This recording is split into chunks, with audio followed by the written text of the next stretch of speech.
السلام عليكم ورحمة الله وبركاته.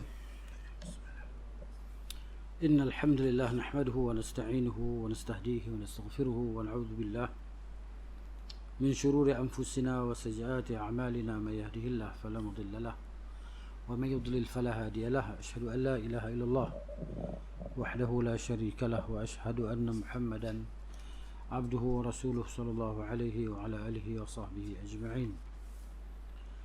Rabbi syurah li sadri wa yassir li amri wa hlul 'uqdatam min lisani yafqahu qawli.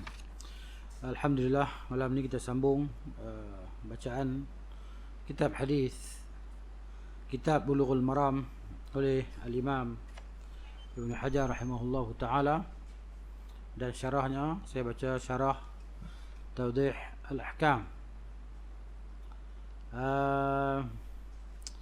Malam ni kita masih lagi dalam kitab At-Taharah, kitab bersuci. Kitab cerita berkenaan dengan bersuci. Babu izalatin najasati wa bayaniha. Bab menjelaskan tentang menghilangkan najis.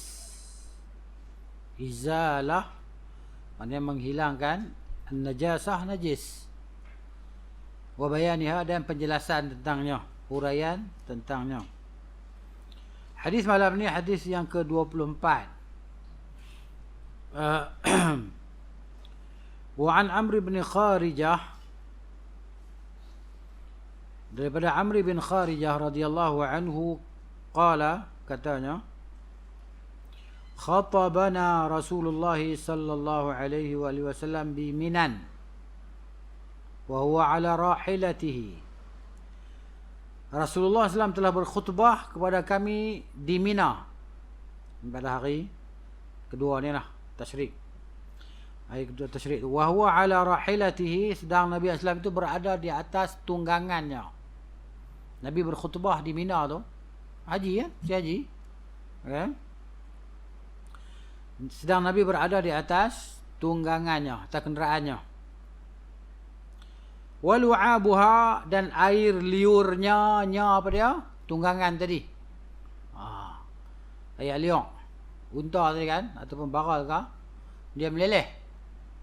Jadi sahabat ni, Amr bin Kharijah ni, dia adalah mana khadim bagi Nabi SAW. Dia pegang tali unta tadi, tali kenderaan Nabi tu. Okay. Pegang tali tu, dia duduk bawah. Unta tu tinggi, baral tu tekan unta ke tinggi, duduk atas kepala dia. Jadi duduk meleleh ya liuk unta tadi, ya, jatuh atas bau aku. Walu'abuha yasilu ala katifi, kata dia. Sedangkan air liur unta tadi meleleh, jatuh atas bahu aku. Dia nak cerita yang liur unta ni najis ke tak? Hadis akhrajahu Ahmad wa Tirmizi wa sahahahu. Diriwayatkan oleh Imam Ahmad bin Hanbal rahimahullah, dan oleh Imam Tirmizi, dan dia mensahihkannya rahimahullah. Jadi maknanya sahabat ni radhiyallahu anhu, dia cerita apa yang berlaku tau. Dia cerita apa yang berlaku pada diri dia bersama dengan Rasul sallallahu alaihi wasallam. Rasulullah duk khutbah, ayat lihat unta duk meleleh kena baju kawan ni. Duk bawa, duk pegang tadi unta Nabi SAW tadi kan. Jadi ini dipanggil hadis. Pasal apa hadis? Ya kan? Sebab berlaku ketika Nabi SAW ada. Ya, dia nak cerita, kata, ayat liang unta ni jatuh atas bawah aku, najis ke tak lah? Ya. Maka diriwayat sampai macam tu, Nabi tak kata apa pun. Ya, kalau benda tu najis, Nabi beritahu awal dah. Ambil basuh, najis. Ya. Nabi tak kata apa. Bila tak kata apa, dia panggil takrir lah, pengakuan. Sebab apa? Sebab tak boleh nak tangguh-tangguh bagi tahu. Nabi SAW tak boleh nak tangguh-tangguh bagi tahu. Bila berlaku suatu perkara, kalau benda tu tak boleh, Nabi tak boleh tangguh nak bagi tahu. Nabi kena bagi tahu la-la. La-la ni maksud dia waktu tu juga. Nabi tak boleh tangguh esok, nanti esok aku cerita. Tak. Berlaku sesuatu depan Nabi SAW, kalau tak betul, Nabi berbetulkan. Salah, maka Nabi beritahu salah. Kalau boleh, Nabi tak kata apa. Nabi diam. Ya? Pengakuan Nabi Ataupun kalau ada fadilat, Nabi akan cerita fadilat lah. Hadis pendek ya.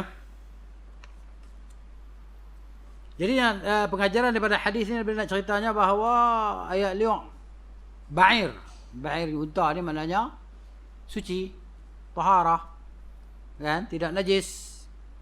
Ini adalah dengan ijma' kaum muslimin, kesepakatan kaum muslimin.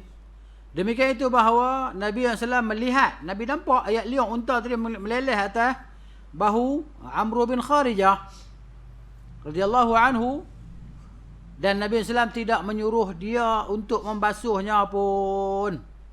Dan ini adalah takrir kepada Nabi SAW bahawa ayat liuk unta tadi adalah suci. Kalaulah takdir kata, orang takdir kata lah, Nabi tak tahu, nasihat Tuhan akan beritahu kat dia. Sebab hukum syariat ni tak boleh tanggung pada Allah Ta'ala ni. Kalau Allah mana, sebab benda ni kita kata syariat, agama, semuanya adalah daripada Allah Ta'ala. Kalau Nabi tak nampak, Allah Ta'ala dah bagi tahu dekat Nabi SAW. Jadi begitu. Tak boleh kata, Nabi tak nampak kot, sebab tu tak ada kot. Tak ada kot tak ada. Dia pasti lah. Nabi tak nampak kot. Sebab Nabi duduk ceramah, mana ada nak tengok kawan bawah tu. Macam kita lah atas mimbar khutbah, kita kan nak tengok orang bawah kita ya. Itu kita tengok sana sini kan. Lah ni lepas tengok teks khutbah tu. Orang apa tak nak tengok sangat lah. Tengok juga orang apa tengok tu. Kan? Jadi itu Nabi yang SAW Allah akan khabarkan kepadanya.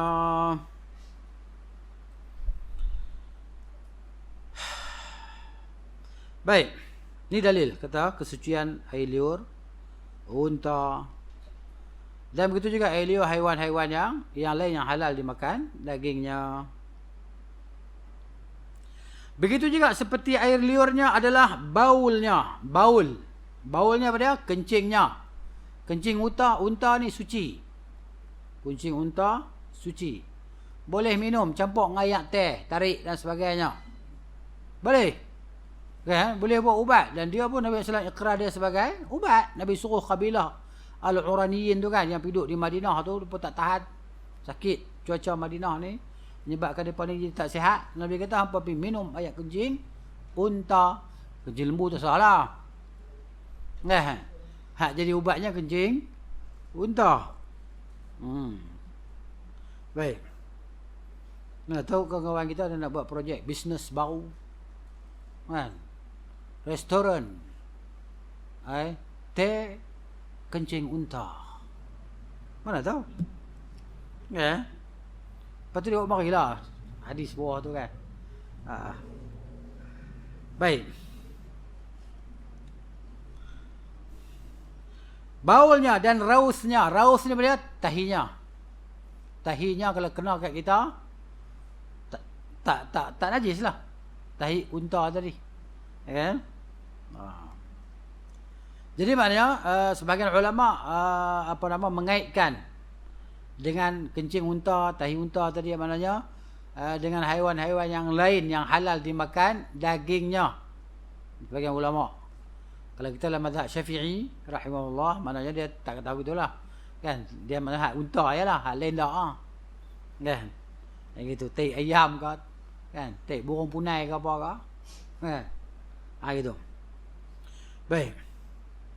Kalau ikut maknanya sebahagian daripada kalangan ulama kira tak najis lah.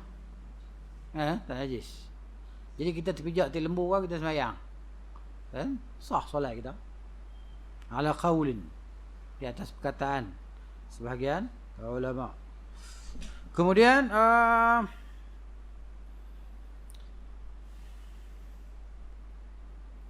jadi nak ceritanya najis haiwan tadi yang ketika dia hidup lah. Kan? Ketika haiwan tadi hidup. Kenapa? Dalil yang khusus tadi lah. Cerita berkenaan dengan hadis Al-Uraniyin tu. Hadis juga menjelaskan hukum fiqh dia, maknanya bahawa harus berkhutbah dan memberi tazkirah ke apakah di atas kenderaan. Kalau kita tengok dalam YouTube kan, di Amerika, di mana di barat tu kan, dia pun duk dakwah kan atas apa? Trailer apa? Dia buat macam pentas atas tu, orang mari dengar. Maksud dia tempat tinggi supaya orang boleh nampak kita. Sebagaimana Nabi SAW berkhutbah di atas kenderaan dia, supaya orang ramai boleh nampak Nabi SAW.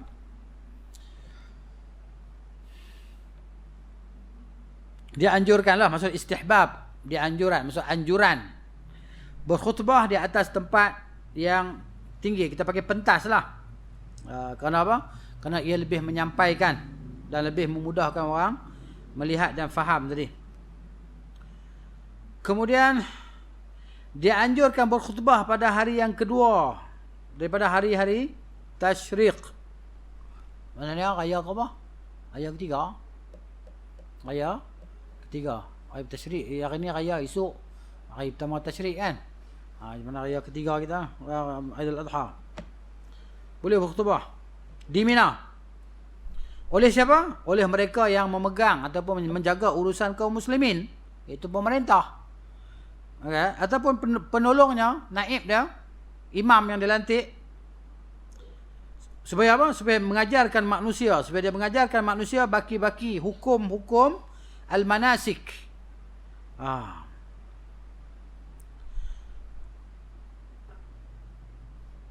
Jadi inilah khutbah Nabi sallallahu alaihi wasallam pada hari itu. Kemudian lagi pengajaran daripada hadis.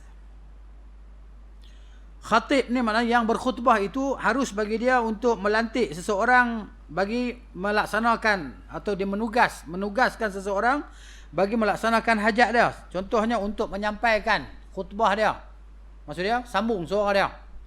Orang belakang saya tak dengar, tak ada mikrofon dan sebagainya. Jadi orang sana boleh sambung, orang sambung sampailah orang semua boleh dengar. Harus maknanya.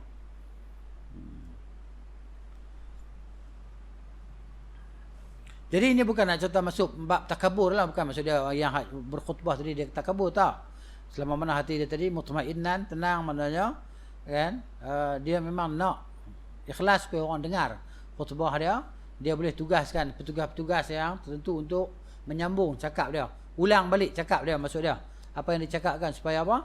Supaya semua orang boleh dengar tadi khutbah. Habislah hadis tu, masuklah hadis yang ke-25. Wa an Aisyah radhiyallahu anha qalat kana Rasulullah sallallahu alaihi wasallam yaghsilul maniyya.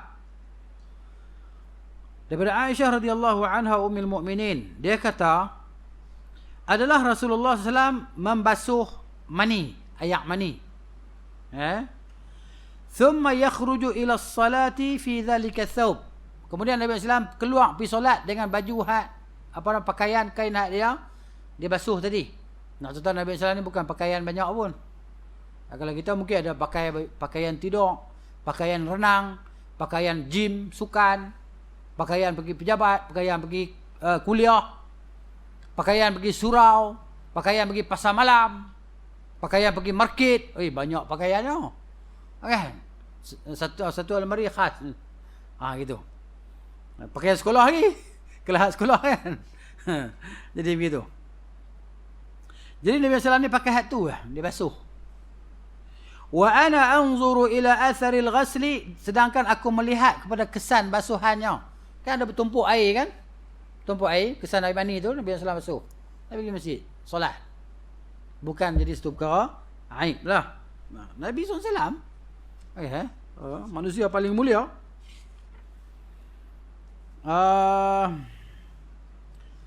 Pengajaran daripada hadis.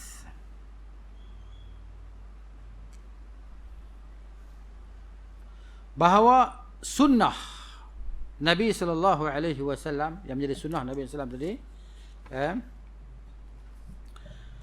tadi. Takbir hadis kita baca bawah tu.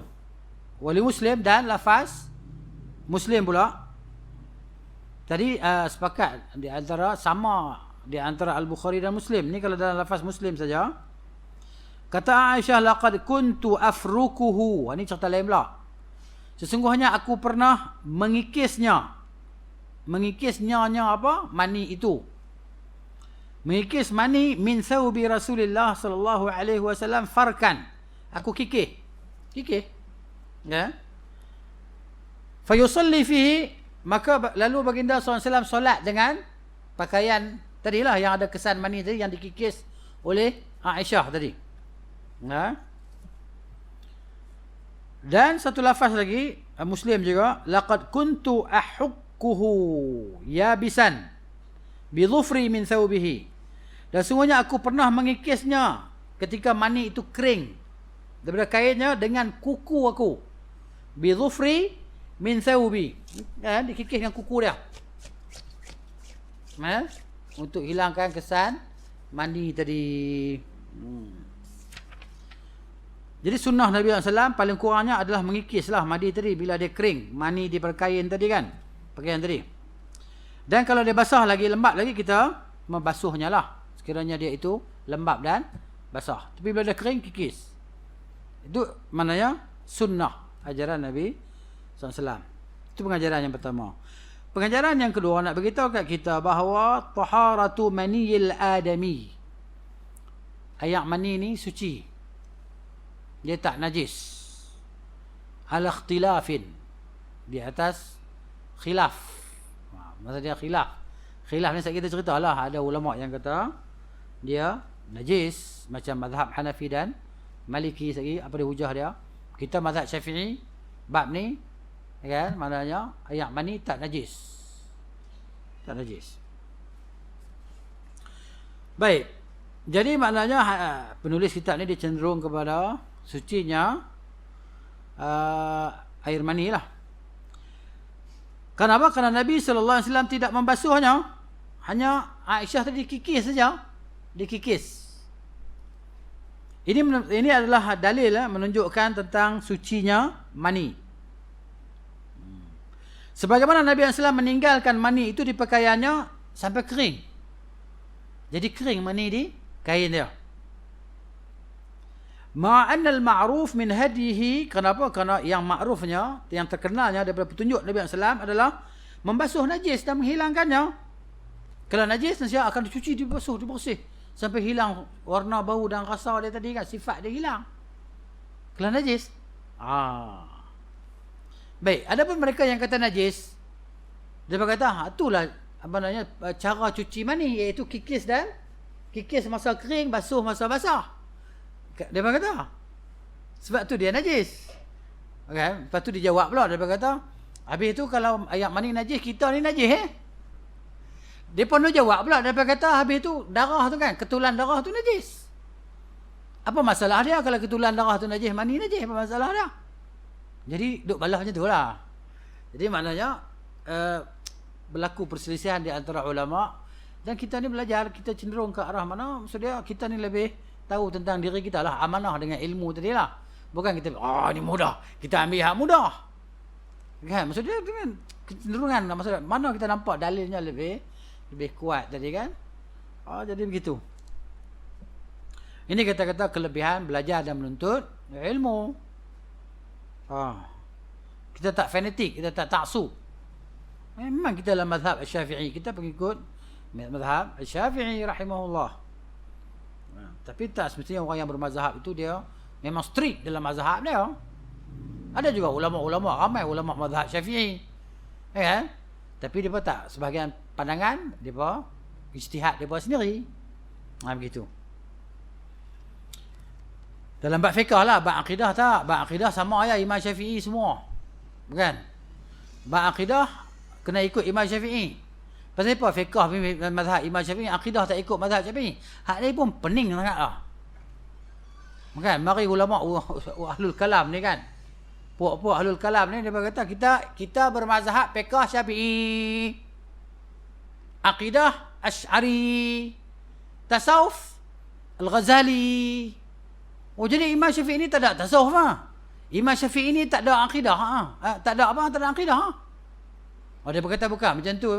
Memang Imam Syafi'i berakidah macam akidah Asy'ari. Cumanya Asy'ari ni dia lebih menonjol dalam bab akidah. Dia konar ni mesti macam lah. Kalau jumpa bab konar ni, dia akan lap sampai lutut ni keluar daripada kaki dia.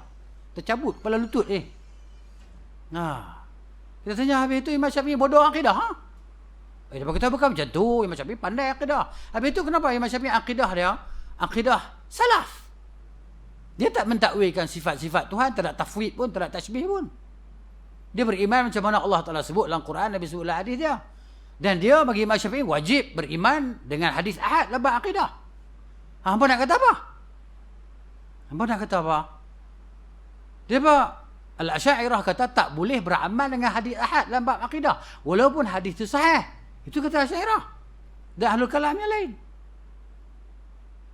Tapi Imam Syafi'i kata wajib beramal dengan hadis ahad yang sahih. Tak kira dalam bab akidah ke dalam bab fiqh. Hak tu mereka tak ikut. Hak tu mereka tenggelam punca. Tenggelam punca. Selam kepala, kaki duduk atas orang nampak. Tutup kepala, punggung nampak. Ni ya. Baik. Jadi dalam maknanya kita ikut Imam Syafi'i ni semua. Tapi nak cerita khilafnya, berlaku kekhilafan antara ulama tadi. Khilaf yang mu'tabar dalam bab fiqh ni lah. Bab memahami hadis-hadis fiqh. Dalam bab akidah sama ya. Para imam kita. A'immatul arba'ah ni, imam yang 4 ni. Dan imam-imam yang lain yang besar-besar ni semua sama akidah dia. Kan? Mari belakangan ni lah. Berlakunya penakwilan terhadap sifat-sifat Tuhan tadi kan. Kenapa? Kerana nak tanzih Tuhan dengan akal. Jahanam lah. Jahanam. Gitu. Baik. Kemudian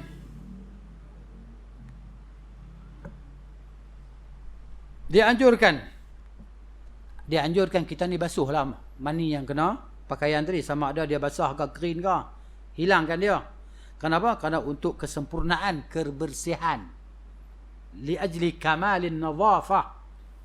Sebagaimana dibasuhnya hingus dan seumpamanya hingus kita, kan? Ingat kita di kahak kan, hingus kan? Jadi kita tengah duduk solat, beringus. Ambil tisu, buang hingus, boleh buka balik. Tak ada masalah apa. Solat kita masih sah. Kan? Begitu. Jangan orang sebelah. Sekali lagi dia buh siku kita, habis. Kan? Bayang apa? Kemudian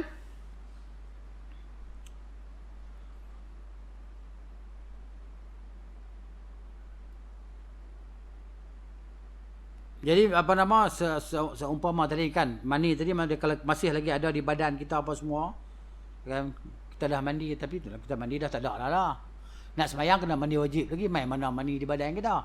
Di pakaian tu ada lah. Kan kalau kita pakai pakaian yang sama juga lah. Begitu. Mani najis. Tapi mani suci, madhi najis.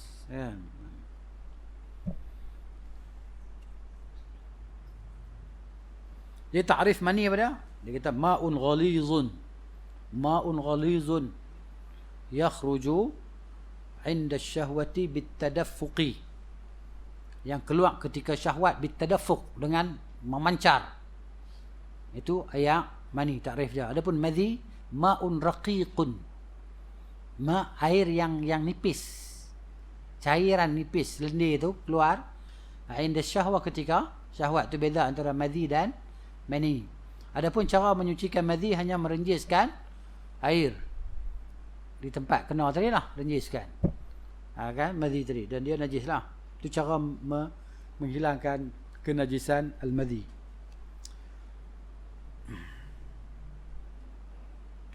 Hadis juga menjelaskan tentang kehidupan Nabi SAW, keadaan Nabi SAW dalam dunia ni kan. Tentang apa yang Nabi miliki daripada keduniaan. Kenapa? Kerana baju Nabi SAW yang Nabi pakai tidur itulah dia baju dia pakai solat, dan baju dia keluar pada rumah dia. Ya? Dan sebahagian sahabat pun macam tu juga. Ada sahabat yang jadi amir, yang jadi wali, governor. Okay? Dia seminggu sekali dia basuh baju. Seminggu sekali dia basuh. Jadi orang duk tunggu dia keluar, dia tak keluar-keluar. Pasal apa? Nanti orang report dekat Umar tu kan. Orang report kat Umar, dia ni pasal Umar tanya pasal apa? Ada apa-apa ni dah aduan tak tentang ketua hamba? Umar tanya tu, ada apa-apa aduan tak tentang ketua hamba? Dulu mana ada viral tak? Viral internet, handphone tak ada. Kan? Kuasa viral tak ada. Sekarang kuasa viral tu hebat. Kan? Jadi depa pergi cerita, dia ni antara dia satu seminggu tu dia tak keluar mai jumpa kami satu hari. Siapa tak tahu. Ada banyak lagi lah cerita dia kan. Ni ringkas lah. Mak tanya dia, dia kata aku baju selain ni ada. Jadi aku basuh-basuh ni, aku tunggu kering baru aku keluar. Oh begitu. Kan? Ini siapa ni? Ini governor. Kan? Governor. Wakil khalifah. Di mana maksud di Syam, di Syam. Kan? Masa Umar. Nama apa sahabat tu? Sa'id ke Sa'ad ke? Tak ingatlah. Sa'ad. Ya? Tak ingatlah. Kemudian cerita dia, ini adalah petunjuk untuk umat dia supaya mereka itu tidak bermahal-mahal, bi'adamil mughalat, tidak melampau-lampau. Ya kan? Sampai baju ni kita kata tak ada almari nak letak. Almari. Kan? Banyak sangat baju ni. Pakaian ni banyak sangat. Dan supaya apa? Supaya umatnya tadi gemar ataupun sentiasa menginginkan apa yang ada di sisi Allah Ta'ala daripada balasan pahalanya dan kurniaannya di akhirat, iaitu syurga. Sebagai galakan daripada Nabi sallallahu alaihi wasallam. Kemudian lagi pengajaran daripada hadis khidmatul mar'ati zawjaha. Maksudnya seseorang isteri berkhidmat untuk suaminya. Okey? Ini bagus. Wa qiyamuha bi khidmati baitih, maksudnya dia bangun dalam, dia mengambil, isteri tadi mengambil tanggungjawab untuk berkhidmat di rumah suaminya, dia jaga rumah suami dia kan. Begitu. Dan dia melaksanakan segala perkara yang wajib untuk suami dia sebagaimana yang berlaku mengikut adat kebiasaan kan. Gitu.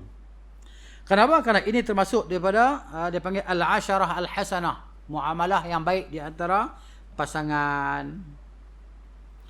Kemudian lagi pengajaran daripada hadis, kata Syekh di sini rahimahullah, annal khuruja 'ala an-nas, kan, keluar bertemu orang ramai, keluar daripada rumah kita jumpa orang, dengan adanya kesan-kesan daripada perkara-perkara kebiasaan kita, daripada makan, minum, kan. Tengok ada nasi biryani tergantung di janggut dia 2-3 biji, kan, umpamanya dia tak perasan, kan, asal kesan dia minum apa tadi, kena baju kopi ke, kena baju dia ke, kan. Dan wal jima', kesan ayak mani tu ada lagi di baju dia, di baju, di kain dia ke, dia keluar pada rumah dia, la yu'tabar ikhlalan bi fadilati khaslatil haya. Maknanya tidak dihitung, tidak dianggap benda itu mencari maruah. Tidak dianggap ia itu merosakkan ataupun menjatuhkan maruah, muruah. Biasa. Kan, kita keluar rumah kita tengok, kan. Maknanya rukuk-rukuk tengok kain kita, Allah. Kan, setumpuk ayak mani. Itu tak ada masalah apa. Kan? Kawan kita tengok menatang apa tu, kain hang tumpuk-tumpuk tu. Kan? Menatang apa? Menatang hang ah. Kan? Kita berjawab tak boleh lah, tak ada orang tak pernah lagi lah. Ingat tak pernah berlaku kot. Nak cerita hukum ni macam tu kan. Mana tahu dia terlupa. Cerita terlupa ni kan nak boleh kata apa. Kan? Gitu. Tak perasan ke apa kau?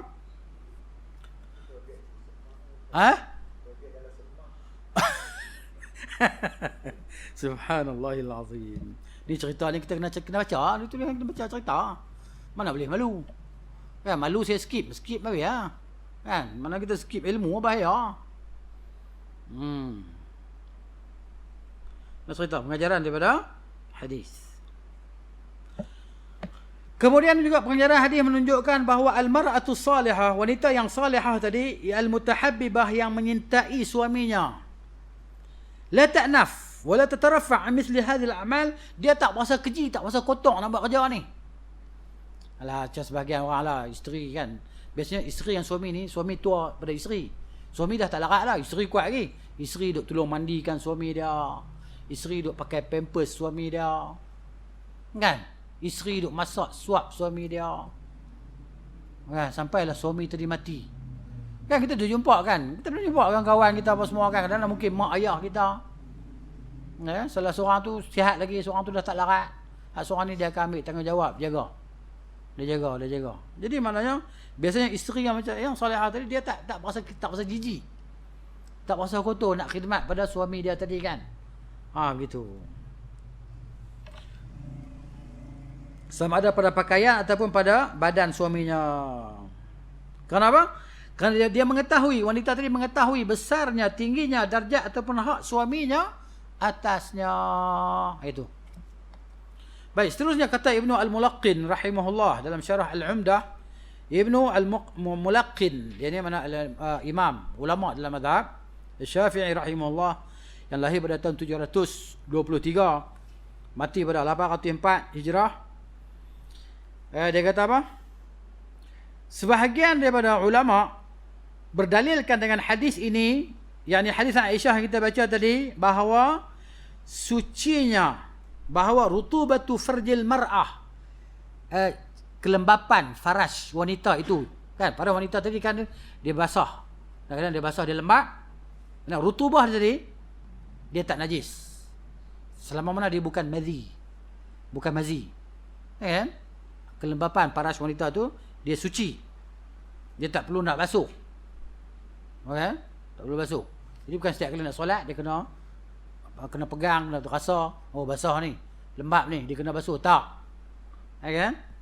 Ini dalam apa nama, wa huwa al-asahu indana, dia yang paling sahih di sisi kami, di sisi mazhab Syafi'iyah. Dan disebut dalam kitab Al-Mughni pula tentang kelembapan faraj atau kemaluan wanita tadi, ada dua riwayat tentangnya. Yang pertama, satu pendapat kata najis. Kenapa? Kerana dia tu adalah balal. Balal ni pada, balal ni terjemah dalam bahasa kita lembab, basah. Kelembapan di faraj itu la yukhlaqu minha alwalad. Kenapa? Kelembapan itu tidak tercipta darinya alwalad, anak. Okay. Lidha ashbaha al-madhi. Kerana itu dia menyerupai seperti madhi. Madhi najis. Kata dia apa? Ini satu riwayat kata najis.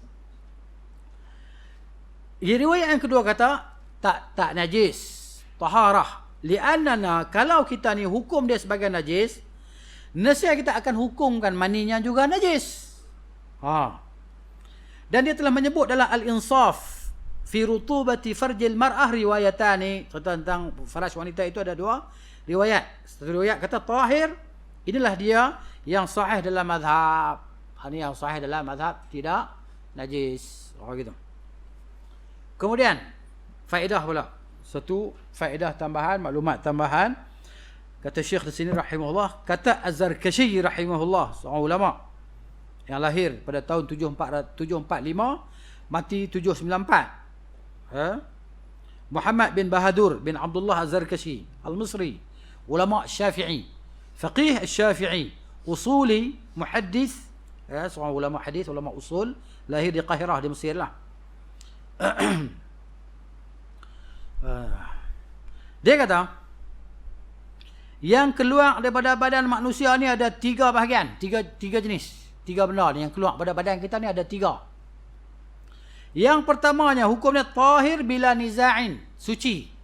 Ini tak ada khilaf. Yang keluar pada tubuh kita ni ada tiga, yang satunya suci, tak ada khilaf. Wa huwa ad-dam'u, dan ianya adalah air mata. Air mata. Kalau najis ke, maknanya habis batas sembahyang untuk imam, sudais ke apa ke, kalau baca bulan Ramadan tu kan, menangis, bukan menangis pelan-pelan, bukan, dengar kita dengar kan dalam TV tu kan, bulan Ramadan tu, menangis, keluar mata ni, sok-sek, pekat duk menangis, semua habis. Orang Melayu hak tak faham Arab pun menangis juga, hak baca Quran tak faham pun menangis juga, habis pekat menangis. Pasal apa menangis? Pekat hibah kot. Tanya faham tak? Tak faham apa pun. Kawan tu baca ayat cerita pasal neraka, cerita ayat pasal syurga, nangis, keluar air mata kan, basah habis janggut baju ni kan. Jadi kalau najis kan batal sayang. Tak najis. Air mata. Warriqu, dan air liang. Riq, air liang.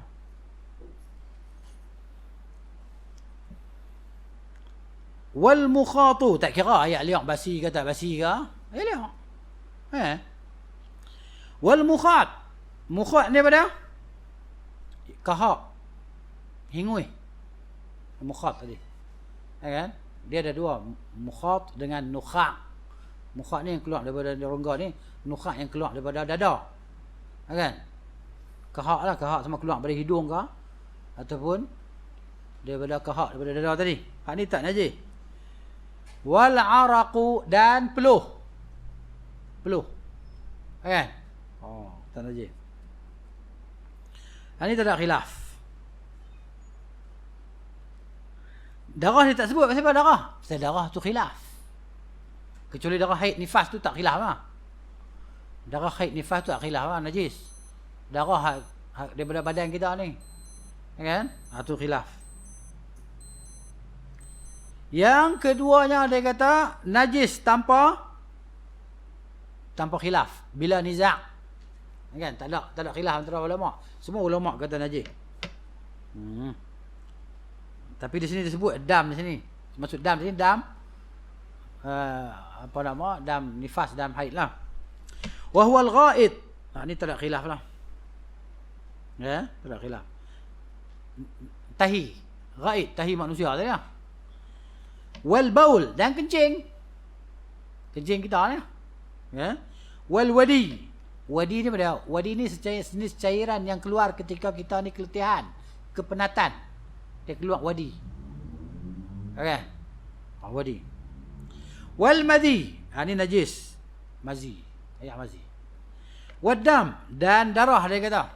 Ini najis. Dia sebut tanpa khilaf. Sebenarnya ada khilaf. Jadi maksud di sini adalah darah haid dan darah nifas. Haid dan nifas. Najis. Darah kita, tubuh badan kita pergi perang, luka dan sebagainya tu. Okay? Darah lembu yang kena semelih, unta kena semelih tu, maknanya berlaku khilaf lagi lah. Sebab Syekh Al-Albani rahimahullah dia sebut dalam kitab dia. Tak apa ya? Kitab Ahkamul Janaiz ke apa? Dia sebut bahawa Abdullah bin Mas'ud radhiyallahu anhu dia sembelih unta. Dia korban, banyak unta dia sembelih. Baju dia kena darah dan sebagainya. Masuk waktu sembahyang dia sembahyang macam tu dengan baju darah tadi. Pertama, yang kedua sahabat berperang dengan Nabi SAW, luka-luka dan sebagainya.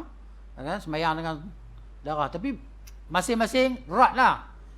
Masing-masing. Ini jawab sebab disebut illah dan sebabnya begitu. Dia berlaku khilaf lah. Ada nizak. Ada nizak. Nizak ni apa dia? Nizak ni perbalahan, perselisihan. Kan? Di antara ulama tadi. Itu yang kedua. Yang ketiga yang khilaf padanya, ulama khilaf dia kata, iaitu mani. Yang mani ada kata najis, ada kata tak najis. Dia kata Az-Zarkashi, ada kata Az-Zarkashi rahimahullah. Ulama dalam mazhab Syafi'i. Dan sebab ikhtilafnya ialah pasal apa? Pasal mani ni dia keluar ke mana? Ke tempat kencing. Kemaluan dia. Dia keluar daripada saluran yang sama dengan saluran kencing. Sebab tu dia berlaku khilaf tadi. Ada yang kata najis, ada yang kata tak najis. Kata Syekhul Islam Ibn Taymiyah rahimahullah, al-maniyu tahirun. Mani adalah suci. Dan Aisyah radhiyallahu anha kadang-kadang membasuhnya dan kadang-kadang mengikisnya. Ini menunjukkan tidak najisnya mani. Okay. Kalau najis, dia basuh, pergi bersih. Tapi kadang-kadang basuh, kadang-kadang dikikis ya. Tapi ada pihak kata najis, dia kata tu cara cuci najis mani, dia kata. Sama ada basuh ataupun bila basah, basuh. Bila kering, kikis, dia kata. Tu dia najis. Kata dia. Kalau tak najis, nasi dia akan dibiak macam tu saja. Berlaku perselisihan. Ya? Itu. Jadi kita dah sebut yang rajih lah, insya-Allah maknanya tak najis lah.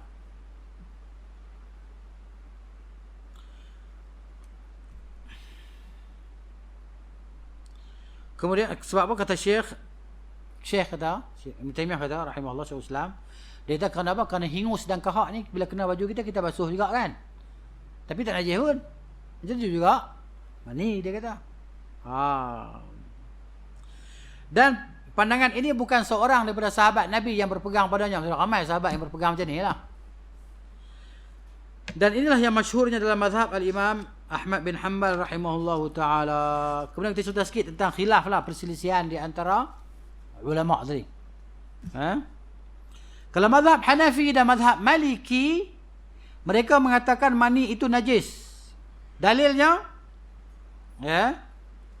pertama, bahawa hadis-hadis yang menyebut bahawa dibasuh mani itu daripada pakaian Nabi sallallahu alaihi wasallam, dan basuhan itu sebab apa? Sebab dia najis. Sebab tu dia basuh. Okey, yang pertama. Yang kedua, hujah mereka mengatakan bahawa dia keluar daripada saluran kencing. Saluran najis. Jadi bila dia najis maka kena basuh dengan air tadi. Seperti najis-najis yang lain yang kena pada pakaian. Hujah mereka yang ketiga bahawa dikiaskan mani itu daripada apa yang keluar, yang kotor daripada badan kita, daripada kencing dan tahi itu. Kenapa? Kerana semuanya itu adalah hasil pemprosesan makanan dalam badan kita. Hak ni jadi kencing, ni jadi tahi, hak ni jadi air mani. Jadi dia berkata sebab tu. Tu hujah dia, bang. Hujah yang keempat. Tak ada masalah apa, dia kata bahawa asal manusia itu adalah mani dan mani itu najis. Tak ada masalah apa, dia kata. Kenapa? Kenapa? Kerana alaqah, darah, ketulan darah tu pun najis juga, dia kata. Jadi apa masalahnya kalau mani pun najis juga? Macam tu kiasnya. Kias mereka lah. Dan ia darah, segumpal darah tu adalah asal manusia juga. Kan? Titis air, kemudian segumpal darah, kemudian seketul daging. Hujah mereka yang kelima.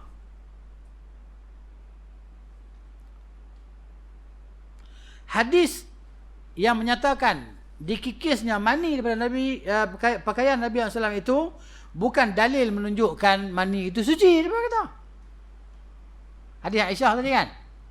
Bukan nak cerita kata bila Aisyah kikis mani daripada kain Nabi SAW dan ada kesan lagi nak menunjukkan mani itu suci. Bukan tu dia kata. Faqad yajuz an yakuna al-farq huwa al-mutahhir lil-thawb. Mungkin juga dia berkata bahawa cara nak hilangkan najis mani daripada pakaian mani yang kering itu dengan dikikis dia. Itu hujah dia kan.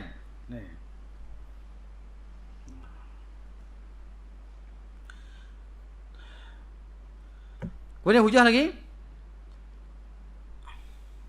Wal mani itu pada ain dia adalah najis, kata dia. Sungguhnya telah diriwayatkan dalam hadis apabila kasut kita ni terpijak najis.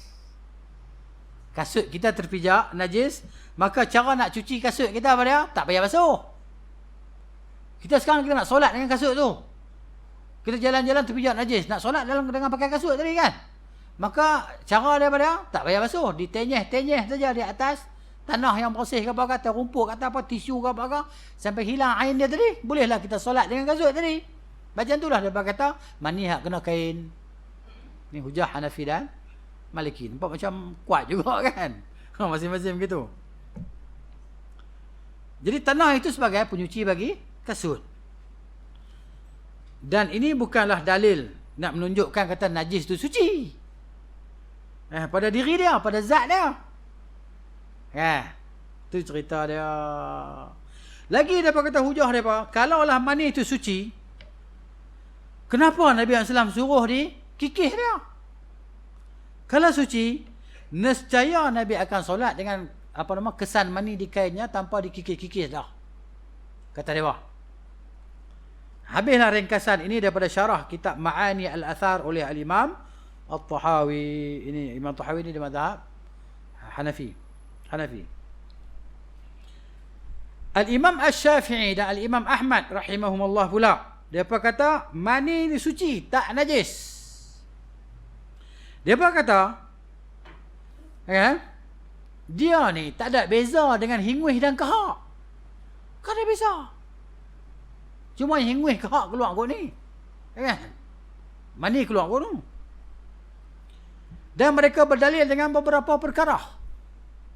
Yang pertamanya, hadis-hadis yang cerita pasal dikikisnya mani daripada kain Nabi SAW tadi, tanpa dibasuh, ini merupakan dalil yang terbesar tentang kesucian mani itu. Kalau najis, mani itu nasihat tidak memandai dengan dikikis saja. Kena basuh sampai hilang warna, bau dan rasa dia kan, sifat dia tadi. Itu hujah Yang pertama adalah Ahmad dan Syafi'i. Yang keduanya bahawa asal penciptaan manusia ni adalah suci, yang Allah muliakan mereka. Allah Ta'ala muliakan Bani Adam tadi. Dan ciptaan mereka adalah suci. Macam mana pula asal dia jadi najis? Tapi dia tak sebut, ini satu hadis. Satu hadis yang Abu Hurairah radhiyallahu anhu tu kan. Nanti akan datang pada hadis tu. Abu Hurairah ni kan, dia bila dia berjunub. Dia berjunub, dia jalan-jalan, dia nampak Nabi Islam, dia lari. Dia tak mau kalau jumpa Nabi, nak kena salam Nabi, duduk dekat Nabi dan sebagainya kan, bersentuhan dengan Nabi SAW, dia lari, pergi mandi dulu, lari pergi mandi wajib, baru mai jumpa Nabi. Nanti Nabi tanya dia, pergi mana? Dia kata, Rasulullah, tadi saya berjunub, saya tak maulah duduk dekat Rasulullah sedangkan Quran itu turun pada Rasulullah SAW. Kata Nabi, subhanallah, innal mu'min la yanjus. Maha suci Allah, orang beriman tidak najis. Okay. Tapi itulah dia tak datangkan ini sebab apa? Sebab najis itu najis yang maknawi, ataupun masuk juga najis yang hissi. Najis maknawi dia, najis maknawi ini iman, akidah. Najis macam orang musyrikin, innamal musyrikuna najas, kata Allah. Hanya saja orang-orang musyrik ini mereka najis. Najis peluh mereka kah? Tangan mereka kah? Tak, najis akidah mereka, pegangan mereka. Peluh dia kena baju kita? Kena basuh kah? Tak payah. Begitu. Kemudian dibasuh tadi kenapa? Hanya kena an-nadhafah saja, kena kebersihan sebagaimana dibasuhnya hingus dan kahak. Itu yang kedua. Yang ketiganya bahawa Nabi SAW tidak bersegera untuk menghilangkannya. Mana? Sampai dia kering. Najis mani itu kering, baru bila dia kering baru Aisyah kikir. Nabi biar macam tu ya.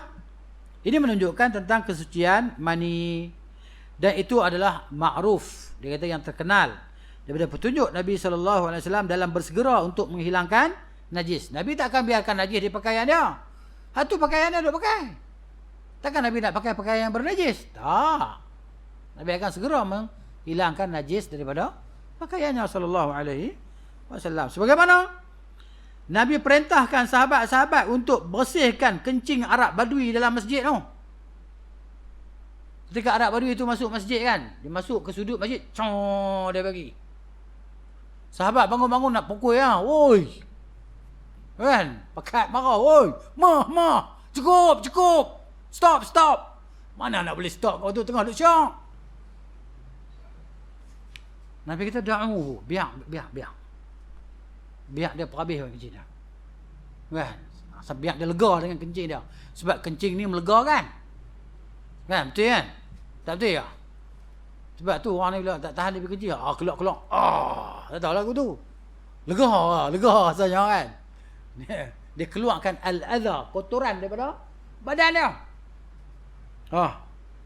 Jadi Nabi suruh sahabat-sahabat dia segera basuh. Bila dia dah habis, kan, Nabi minta satu baldi, satu bekas air, kan, dituangkan di atas kencing Arab Badui tadi lah. Lepas tu Nabi panggil, Nabi nasihat dia, cakap dia elok, kan. Nanti dia doa untuk dia dengan Nabi saja, orang lain dia tak doa. Jangan rahmati orang lain bersama kami berdua. Omoi. Kan? Gitu. Begitu juga Nabi SAW ni bersegera untuk membasuh pakaiannya daripada kencing kanak atau kencing baby yang kencing di ribanya sallallahu alaihi wasallam. Dan selain demikian itu daripada al-juz'iyat, perkara lain lah. Warajihu, dan yang rajihnya kata Syekh di sini rahimahullah adalah apa yang dipegang oleh al-Imam Syafi'i dan oleh al-Imam Ahmad rahimahumullah. Jadi di sini Imam Syafi'i dia menyalahi tok guru dah. Tok guru dah Imam Malik. Imam Malik kata najis, dia kata tak najis. Tak ada masalah apa. Bukan derhaka pada tok guru. Aku tidak halalkan ilmuku. Amboi. Ada ustaz-ustaz tu. Ada tok guru lah. Dia kata hang Wahabi, ilmu ku tak halal. Hang mengaji nahwu ke apa kat dulu ku tak halal. Hang dah jadi Wahabi. ilmu hak tok wan dia ke. Matilah. Rahimahullah. Allahumma ighfir lahu. Baik. Hadis yang ke-26. Wa an Abi Samh. Dia ni khadam kepada Rasulullah sallallahu alaihi wasallam. Dia ni satu hadis ni ada riwayat. Walaupun dia khadam Nabi, dia cerita dia riwayat satu hadis ni sahabat-sahabat ni kan. Padahal dia duduk tengok Nabi. Duduk dengar Nabi cakap, tapi sahabat-sahabat ni depa kalau tak berapa nak confident, depa tak berani nak cerita. Abu Hurairah ni dia confident. Kan? Sebab apa? Sebab Nabi dah muih dah dekat dia tadi kan. Dia tak lupa dah satu huruf pun lepas tu. Habis apa Nabi cakap. Apa Nabi buat, dia ingat habis semua tu hadis dia banyak. Lepas tu pula seorang lagi Abdullah bin Amr bin Al-As radhiyallahu anhuma, dia ni rajin tulis. Apa hal Nabi cakap dia tulis habis. Sebab tu Abu Hurairah kata, aku ni, dia kata banyak ni hadis kat aku. Tapi aku tak ada challenge Abdullah bin Amr kerana dia tulis, aku tak tulis. Tawaduk dia lah, padahal hadis dia banyak. Abu Hurairah ni. Ni Abi Samah ni dia riwayat dia satu hadis lah. Walahu hadithun wahidun lah. Ada satu hadis ni lah. Abu Samah. Nama dia Iyad. Iyad radhiyallahu anhu. Katanya, qala Rasulullah SAW, yughsalu min baulil jariyah. Dibasuh daripada baby, dibasuh daripada kencing baby perempuan. Baby perempuan dibasuh. Bila kencing dia kena pakaian kita kan? Dibasuh. Wa yurashu min baulil ghulam, dan direnjiskan air di atas kencing baby lelaki yang dia tu tak berminat untuk makan lagi. Tak ada syahwat makan. Tak ada syahwat makan. Bila ada syahwat makan, dia nak tu, dia nak ni, dia makan ni. Kan? Susu mak dia boleh makan. Yang ni minum susu saja. Dia tak ada syahwat untuk makan benda lain lagi. Gitu. Maka dia renjis air di atas pakaian yang kena kencing al-ghulam tadi. Baby lelaki.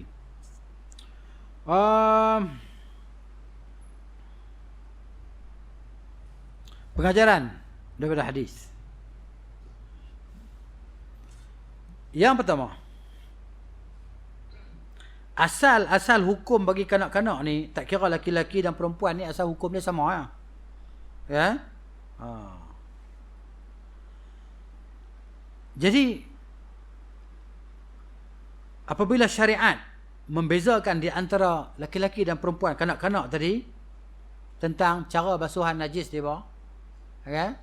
Maka hak lain tu kekal macam asal lah, iaitu najis yang lain semua kena basuh Hak kena renjis hak tadi je lah, khusus hak tadi lah. Hak laki-laki hak makan, dia hanya makan susu mak dia tadi, tak makan benda lain dengan syahwat tadi, dengan keinginan. Gitu. Hak lain kena basuh macam biasa lah. Itu maksud dia. Ini syariat dia membezakan macam tu. Jadi air kencing baby perempuan walaupun baru lepas lahir kan, maka dia najis macam air kencing orang lain. Orang tua pun macam tu juga, sama. Cara dia basuh juga. Gitu. Dibasuh pakaian apabila kena kencing bayi perempuan tadi. Sebagaimana kita membasuh pakaian yang kena najis-najis yang lain. Kencing bayi lelaki yang makan dengan syahwat, maksudnya keinginan untuk makan, maka dibasuh macam biasalah. Kan? Adapun dia hanya minum susu mak dia, maka direnjiskan di atas kencingnya.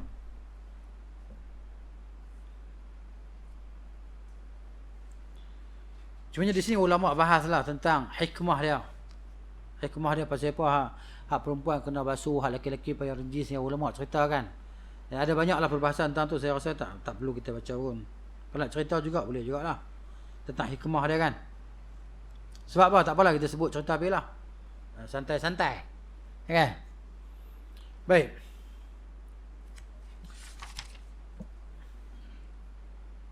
Ulama duk cari kan, rahsia kenapa hak bayi perempuan ni kena basuh kencing dia bila dia kena pakaian, dan hak laki-laki ni direnjis saja.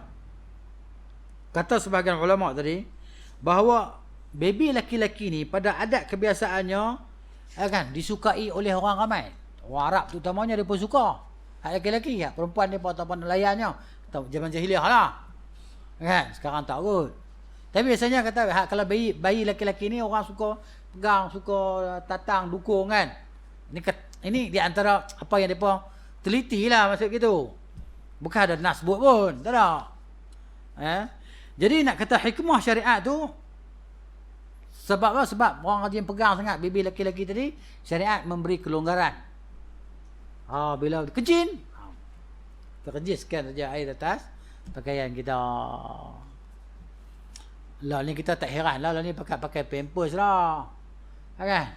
Pakai pampers lah. Tu maksudnya ada juga yang tak pakai pampers pun ada yang tak mampu kan. Tak kemampuan tadi. Jadi ini termasuk dalam kaedah terbesar dalam syariat lah. Al-masyaqqatu tajlibu at-taysir. Bila sesuatu jadi payah, maka syariat akan memberi jalan kelonggaran lah. Kan, sesuatu bila dia payah, susah, sulit, macam nak semayang lah. Musafir, kita kena semayang. Kita kalau tak musafir, semayang kena 4. Zuhur, Asar, Isya. Mana boleh kurang. Kan? Tapi kalau kita musafir, kan musafir ni qita'atun min qita'il azab. Sepotong daripada beberapa potong azab. Musafir ni penat, letih. Kan? Jadi dalam keadaan sekarang ni mungkin kita tak letih. Tapi kadang-kadang berlaku keletihan. Tayar pancit ke apa ke. Kereta rosak atas jalan ke apa ke. Jadi syariat dah bagi kemudahan pada kita dah. RNR nak berhenti tang mana? Jam 8 jam, 11 jam, 12 jam jam. Kan? Jadi kelonggaran daripada jamak solat. Tapi tak bolehlah jamak semua. 3 waktu sekali. Lalu harung mana boleh? Kami 11 jam, kami 3 sekali. Mana boleh? 3 dalam 1. Bukan kopi. Jadi dia boleh tu lah. Tu subuh pun tak boleh jamak juga. Subuh sendiri dia lah. Ada orang jamak pula subuh jam 6. Ni. Baik. Kata sebagai ulama pula. Cerita ni. Cerita je lah. Sementara nak pergi habis masa kita tu je lah. Faedah juga. Faedah ilmiah lah insyaAllah. Bahawa kencing baby laki-laki ni, dia keluar daripada saluran yang sempit, halus. Daripada apa? Saluran yang mumtad. Mumtad ni macam tu lah. Kan? Macam tu. Mumtad. Macam tu. Maka dia keluar dengan laju. Biquwatin wa shiddati daf'in. Dia keluar. Cum. Kalau kita tengah gelak-gelak, silap masuk dalam mulut kita. Ada. Biasa apa ada baby kan? Din tak nak gila, Din. Tak nak gila. InsyaAllah lah. Nak kata on the way tak tahulah. Tanya Din sendiri lah. InsyaAllah lah. Doa. Kan? Jadi, mak dia buka pampers. Mak dia duduk sembang orang sebelah. Tergelak. Anak bagi kan? Terus masuk. Kan? Asal macam. Kencing nak dia lah. Gitu. Ataupun kena dada kau, muka dia kau. Ada baby laki-laki tadi. Dia keluar macam tu maknanya. Menyebabkan dia mercik rata kena. Jadi nak basuhnya susah. Ni cerita kata orang tak ada pakaian. Orang tak banyak pakaian lah. Kita banyak pakaian ni kita masuklah mesin basuh je lah. Kan? Jadi begitu. Jadi air kencing dia berselerak lah begitu. Maka hikmah dia keringanan. Jadi Islamnya suruh kencing saja. Adapun baby perempuan, fayakhruju bauluha min thaqabin fihi sa'ah. Dia keluar daripada rongga yang ada keluasan. Rongga yang luas. Macam dia keluar. Tak macam, baby laki-laki tadi. Biduni qadib. Dia tak ada saluran panjang, tak ada. Maka bila dia kencing, situ tempat dia tak percik mana-mana. Fayastakhiru fi makanin wahid. Dia kencing, situ ya. Tak macam baby laki-laki tadi kan. Mercik habis. Di sini syariat mana ya? Kalau macam tu dia kata, ni kekal pada asal dia lah. Asal basuh najis ni kena basuh lah. Tak boleh nak renji-renji. Itu hikmah yang ulama cuba bahas. Ada lagi lah. Kan? Tak apalah. Cerita tentang muntah pula. Muntah. Adapun muntah. Orang kata jeluak kan. Orang kata kan. Baby jeluak tadi. Muntah. Adapun muntah kanak-kanak laki-laki dan baby laki-laki dan baby perempuan, padanya ada dua pendapat di kalangan ulama. Ya. Ada yang barang siapa yang menjadikan hukumnya seperti hukum kencing, ya, daripada kanak laki-laki dan kanak-kanak perempuan, maka mereka akan kiaskannya lah. Kias. Ya. Kerana muntah ataupun muntah tadi kan, muntah baby tadi lebih ringan daripada kencingnya. Lebih ringan. Ini adalah mazhab Hambali lah. Adapun mereka yang mengatakan bahawa muntah dengan kencing ni sama ya hukum, dalam hukum tak ada beza. Kecuali apa yang disebut oleh nas. Dan nas tidak mengeluarkan muntah itu daripada kencing. Sebab kedua-duanya keluar daripada badan, daripada perut. Kan? Jadi maka dia berkongsi pada hukum kenajisannya. Tak ada beza dia kata. Gitu. Baik.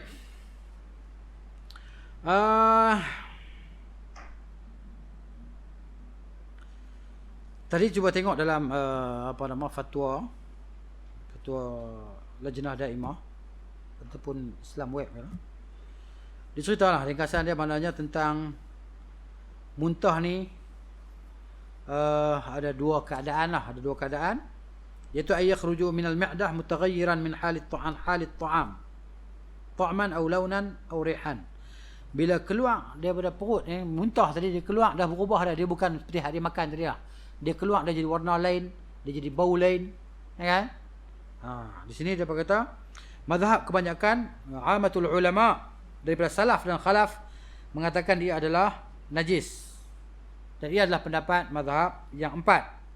Juga pendapat Zahiriyah, juga pendapat Syekhul Islam Ibn Taimiyah rahimahullah dan Syekh Ibn Qayyim juga pendapat dia begitu. Hujah mereka adalah kias lah, kias. Kias apa? Alal ghaid. Kias kepada najis. Besar tadi, tahi tu. Kias apa?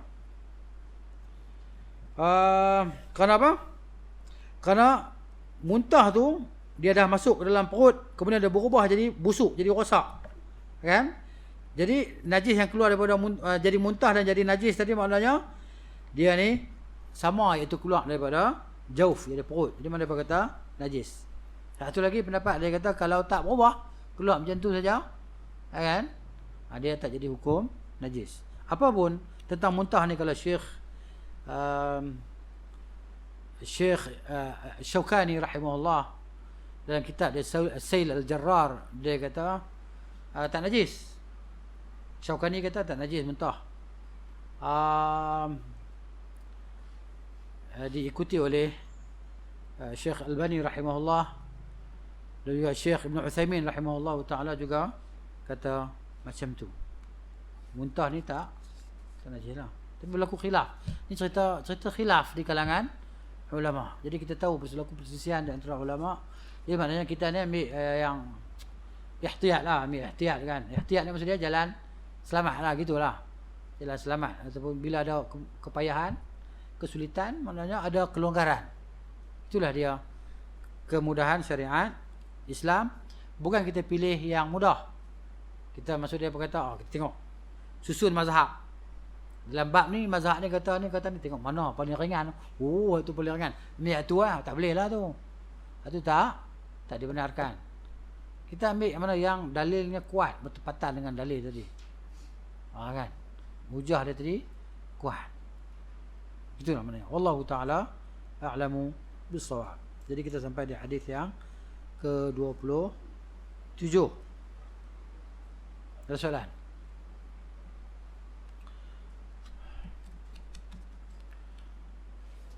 Tak ada. Kita berhenti di sini. أقول قولي هذا أستغفر الله العظيم لي ولكم ولسائر المسلمين والمسلمات أستغفره إنه هو الغفور الرحيم. سبحانك اللهم وبحمدك أشهد أن لا إله إلا أنت أستغفرك وأتوب إليك. السلام عليكم ورحمة الله وبركاته.